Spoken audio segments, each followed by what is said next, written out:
going to be the sequence. Ends the lights out for Cowboy. What's up, guys? Everybody? It's Fight Companion. Our fight compadres. How you guys doing? That's a good ass name. Anyways, we are breaking down the Cowboy Cerrone versus CONOR McGREGOR fight, and this one is where we're gonna really get in depth, guys. No one has these reads. No one has these hot takes. People are saying that the new CONOR McGREGOR pad training footage is just like, oh, CONOR trained boxing too long. Oh, CONOR's changed. Oh, he's not contender CONOR anymore. But these changes are specifically for the weaknesses that Cowboy Cerrone has, which is almost saying this is a classic CONOR coming back. This is much more similar to contender CONOR than what we saw in the Khabib fight, and we'll break down the philosophy of that later. Y'all want to see the damn breakdown. What the hell are we talking about? Now, in the training footage, right, the first thing and most obvious thing is we have to break down the stance and why that's different. Classic McGregor, it's longer in the legs, hand is extended. Now, he's much more narrow, and the right hand comes in tight. He also torques his shoulder. So instead of being here, now we're narrower, tighter, turned a little bit.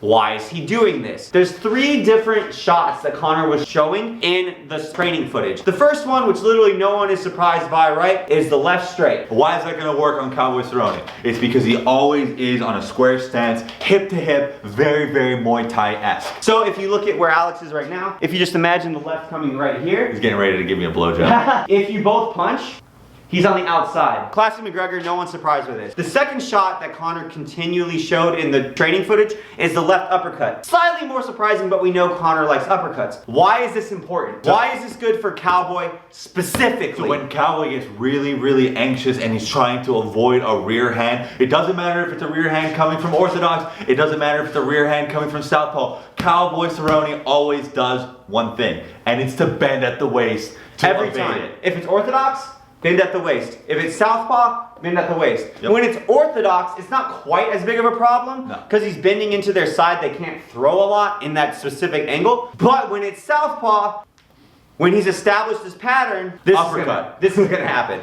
Boom! Cowboy is ducking into CONOR's uppercut. That's why you see him continually drilling this, because they want to take advantage of that specific pattern. He's shown this for over 13 fights. Yeah. He still does this. This is how Darren Till knocked him out. Till kept going, 1, 2. So he went 1, 2. So all he did was do it a little bit lower to where Cowboy's head was gonna be. But CONOR's taking it a step further, and he's doing like Korean Zombie a la Frankie Edgar, where he's showing the 2, but then he's actually just straight up doing an uppercut. So Cowboy's actually ducking into it, increasing the force of the blow. And if that doesn't put him away, CONOR has been training this into the left straight. You've ever been hit by an uppercut, your head goes up, perfect for a left straight from CONOR's. These things aren't really outside of the McGregor wheelhouse. These are things we've seen him do before, even though we can see how they're specifically tailored for Cowboy. This one is a complete departure from classic CONOR. What do we know about McGregor? He only has a left hand, especially according to Cowboy's coaches. The new stance, and because it's against Cowboy Cerrone, suddenly we've got a new option. What does Cowboy like to do, Alex? Again, like I said before, Muay Thai-esque. He likes to do hip-on-hip action. He never defends his chin with his shoulder, and he always lowers his left hand. So he's completely vulnerable to a right hook over the top. So you'll hear in MMA a lot, Joe Rogan and other commentators yell, they need to keep their hands up. They're not keeping their hands up. It's true, but it's missing some of the nuance of how boxers actually defend themselves. Alex throws a right hook on me and my shoulder's covered.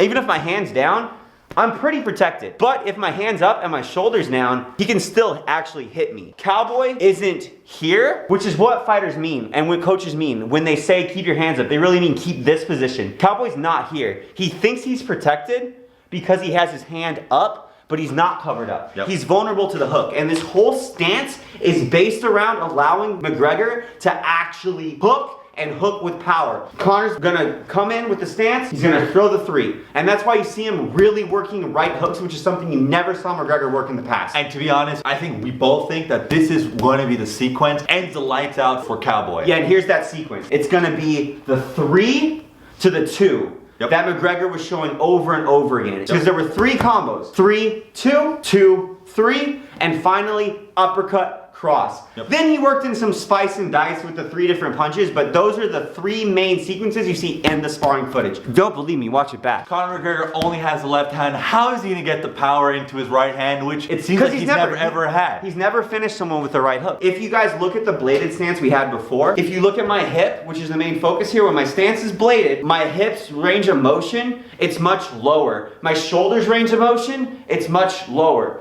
Now that Conor stepped his leg back, and again, he hasn't just narrowed his stance. He's torqued his shoulders to load more weight onto his hip so he can really come across with a hook. Look at the difference in how much range of motion there is here versus here. Almost twice as much range, and that's where the power comes from. And on top of that, what he's been doing as well, because you know how Conor McGregor, whenever he wants to throw his left straight, he goes back and forth, back and forth. Very linearly. Now what he's doing is he's going lateral and back. Lateral and back. So that makes the momentum a lot greater. So when he's going to throw the right hook, don't be surprised if you see his weight transfer all the way over here and then throw that right hook. It's a much different look. And if Cowboy, which everything indicates he has, he's been preparing for linear McGregor, now he's getting diagonal McGregor who can throw from the right as well. This is a perfect read by Conor and his team. He's gonna knock out Cowboy with this right hook, or the right hook is going to be what sets up the left. It's poetic justice for a team that said Conor only has a left hand. This whole training approach and game plan from Conor's team is a return to his original contender philosophy. Conor used to talk about, I don't care about who I'm fighting, they're just a body. This was always slightly not true, but what it showed is they were mostly concerned with what does Conor do well? How do we get Conor to do what he can do well against our opponent? With the Khabib fight, Kavanaugh talked about it, McGregor talked about it. What they diagnosed was, hey, we were way too concerned with what Khabib does well and trying to stop what Khabib does well. We didn't worry about how can we do what Conor does well to Khabib. And Conor, he's all about that offense, that sweet, sweet offense. This is a complete change, guys. This is back to the philosophy that got into the top against Aldo. We hope so, at least. Well, the philosophy's there. You can see that the game plan and building's there. We'll see if the results are there, right? But this is the same approach that the team had, and I'd say it's even the same approach on steroids. I've never seen McGregor change his stance like this to specifically take advantage of defensive liabilities in another fighter's stance. It's gonna be big. We're the fight companion, you're the fight compadres. We love you guys. Take care.